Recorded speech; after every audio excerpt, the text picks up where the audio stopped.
C'est honnêtement catastrophique ce qui est en train de se passer avec les fuites de données et les cryptos.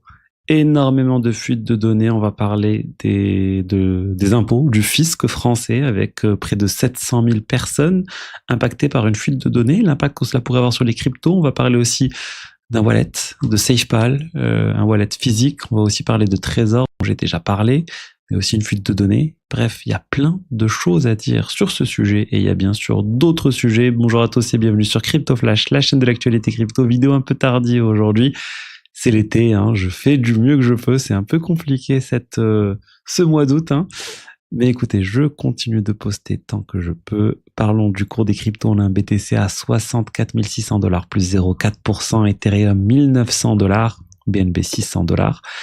Et je vais vous parler tout de suite de ces fuites de données et d'autres informations. Juste avant, je vous rappelle Finst, le partenaire de la chaîne, le broker qui vous permet d'acheter des cryptos et de vendre des cryptos au meilleur prix. Ça va chercher le meilleur prix sur des market makers, sur d'autres exchanges crypto. Et vous payez uniquement des frais très bas, de l'ordre de 0,15%. C'est 0,15 et pas plus. Donc c'est super pratique. Vous avez des paires euros, des paires USDC. Ils ont l'agrément MiCA, c'est européen. C'est simple utilisation. Donc n'hésitez pas, vous avez le lien dans la description. Et 20 € offerts. Toutes les conditions du bonus sont sur la page. Donc vous avez le lien dans la description.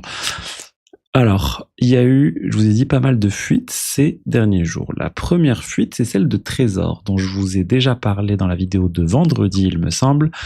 Ils ont eu 14 000 informations personnelles qui ont fuité sur ceux qui avaient acheté des wallets Trésor. Heureusement, pour cette fuite de données, ça ne concernait pas la France. On parlait uniquement des États-Unis, Royaume-Uni, Suède, Colombie, Brésil, Italie, Portugal, et près de 14 000 personnes étaient concernées. Donc première fuite. On a déjà eu bien sûr Ledger qui a aussi eu des fuites de données par le passé, similaires. Et on a eu SafePal aussi.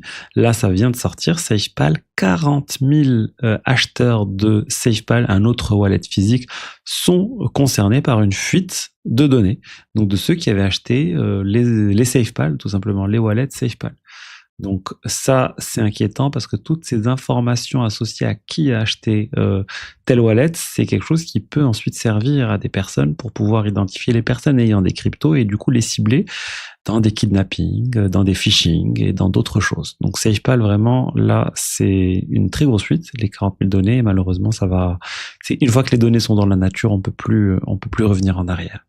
Mais le point qui m'inquiète le plus, c'est aussi sorti vendredi, mais c'était après ma vidéo et je ne vous ai pas fait de vidéo depuis, c'est le fisc français. Regardez, le fisc, on a 678 000 personnes qui ont été impactées par une fuite d'informations associées au fisc. Et ça concerne vraiment la situation fiscale, les revenus déclarés, les échanges avec le fisc par email, par un message.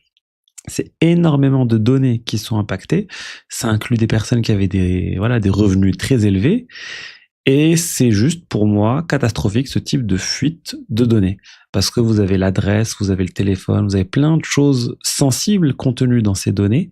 Et imaginez qu'une fois que vous avez toutes ces données, vous pouvez faire des corrélations avec par exemple les informations fiscales associées aux informations de la fuite de données Ledger initiale ou aux autres fuites de données qui ont eu lieu depuis pour pouvoir corréler avec les holders de crypto. On peut imaginer plein de choses, malheureusement. Une fois que vous avez une adresse email, vous pouvez par exemple tester, voir sur des exchanges crypto si elle est active ou pas. Il y a plein de choses que peut faire un attaquant et ce qui fait que ce type de fuite, c'est extrêmement inquiétant. On peut imaginer que les hackers ou les groupes criminels qui ont acheté cette base vont cibler les personnes qui ont un haut portefeuille dans un premier temps. C'est pas clair si, vous savez, les déclarations associées aux exchanges à l'étranger sont concernées, mais potentiellement aussi, donc on peut imaginer un filtre aussi à ce niveau-là. J'ai vu un mail qui a circulé sur Twitter, j'ai pas pu vérifier la véracité de ce mail, mais ça semble correct, qui dit en fait que les personnes qui sont impactées ont dû recevoir un mail. En fait, du coup, si vous avez pas reçu un mail de la direction générale, normalement c'est bon, il faut suivre au cours des prochains jours, la direction générale des impôts. Mais il y a un mail qui dit voilà que si vous avez été impacté ou pas par cette fuite, les types de données qui ont fuité. Donc, regardez, on parle de la situation fiscale, l'identifiant fiscal, état civil, adresse email, revenu fiscal, taux de prélèvement à la source, bref, pas mal de choses sont concernées.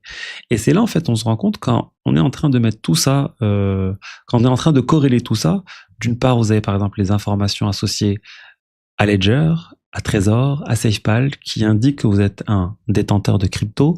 Vous corrélez ça au fisc, ça vous donne l'adresse aussi et le revenu, si vous êtes un gros holder ou pas, ou quelqu'un de entre guillemets riche ou non.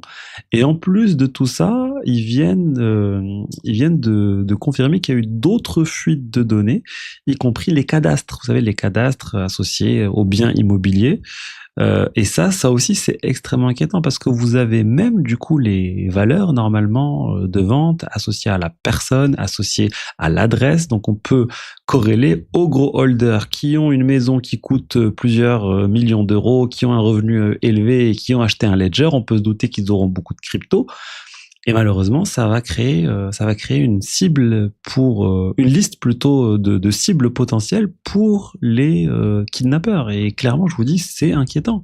Si vous êtes impacté, il faut prendre ses précautions. Je sais que c'est compliqué, je sais que c'est facile aussi de dire ça, prendre des précautions, mais oui, ça peut aller jusqu'à potentiellement un déménagement, une vente, et faire attention par la suite à la manière dont vous gérez les informations sur vous. Et c'est compliqué, honnêtement. Je vais pas vous dire que c'est facile. Vraiment, être un holder de crypto, un gros holder de crypto, sécuriser ça correctement et gérer aussi la notion de justement de confidentialité de données, c'est un travail assez compliqué. Il y a pas mal de mesures de précaution à prendre. Et il faut voir justement est-ce que ça vaut le coup est-ce qu'on prend le risque plutôt d'acheter un wallet physique directement auprès de Ledger, auprès de tout ça, est une bonne idée ou pas. Moi, je pense qu'il vaut mieux essayer d'acheter ça sans laisser d'informations personnelles sur vous, avec une fausse adresse email ou livré quelque part chez quelqu'un, ou voilà, que ça soit pas vraiment directement lié à votre identité. C'est quand même la meilleure des choses que vous pouvez faire. Bref. Encore une fois, ces piratages, c'est inquiétant. Malheureusement, c'est quelque chose qui va continuer. Et pour moi, ça montre aussi pourquoi il ne faut pas que les gouvernements, que les fiscs collectent trop d'informations sur les holders des cryptos, sur les wallets. On se souvient qu'ils voulaient tracer tout ce qui est wallet non-custodial, etc. Ça serait catastrophique. On peut voir qu'ils sont pas en mesure de garder ces informations. Toute base de données centralisée risque un jour de fuiter et ça peut créer des graves problèmes de sécurité pour les utilisateurs. Ensuite, je vous ai dit, il y a pas mal de choses qui se sont passées. On va parler d'abord de Saylor, Michael Saylor avec Strategy. Ils sont en train de continuer de continuer plutôt de vendre leur action MSTR. Ils ont vendu pour 334 millions de dollars. Il n'y a pas eu d'achat de BTC. Il y a eu un rachat de STRC, donc leurs jetons leur action qui veulent ramener à 100 dollars. Le STRC, on est à 94 dollars, c'est plutôt pas mal, hein. Ils ont aussi payé des intérêts associés au STRC. Ils ont mis dans leur réserve 150 millions de plus, donc ils en sont à 4,8 milliards de dollars. Vraiment, leur but, c'est de redonner confiance aux investisseurs dans STRC, le ramener à 100 dollars et pour pouvoir ensuite le vendre et lever encore plus d'argent pour acheter davantage de Bitcoin. Ensuite, on va parler de Citi. Vous savez, Citi, le géant bancaire qui a annoncé lancer sa propre offre de custody pour le Bitcoin, donc de conservation de Bitcoin pour les institutionnels. Ça, c'est très intéressant de voir que Citi continue de construire des choses autour des cryptos, autour du Bitcoin dans un premier temps. Pour moi, ça montre qu'il y a une demande aussi. Il ne produirait pas ce type d'offre s'il n'y avait pas de demande côté institutionnel, et c'est quelque chose qui témoigne encore justement de cette demande côté institutionnel. Ensuite, on a Compound. Compound, le projet historique de DeFi, c'est vraiment Compound, on peut voir ça comme un concurrent d'Aave, mais qui a été complètement dépassé par Aave. Il doit avoir 1 milliard de dollars de TVA alors qu'Aave a presque 10 fois plus, plus de 10 fois plus.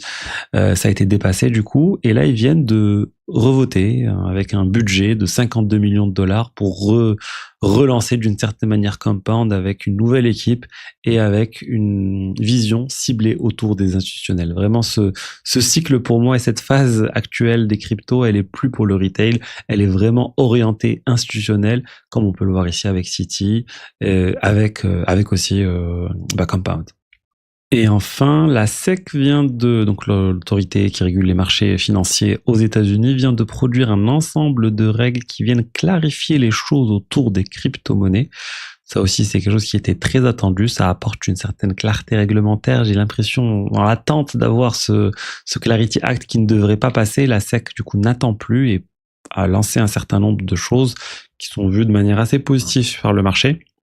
Pas encore eu le temps d'analyser en détail ces règles, mais globalement, c'est des choses qui ont l'air vraiment assez positives et ça a été bien accueilli par les sociétés crypto. J'ai vu, par exemple, dans les règles, il y avait que les airdrops, c'était pas quelque chose qui était considéré comme des investissements vraiment, du coup, parce que les personnes n'ont pas investi de l'argent, en effet.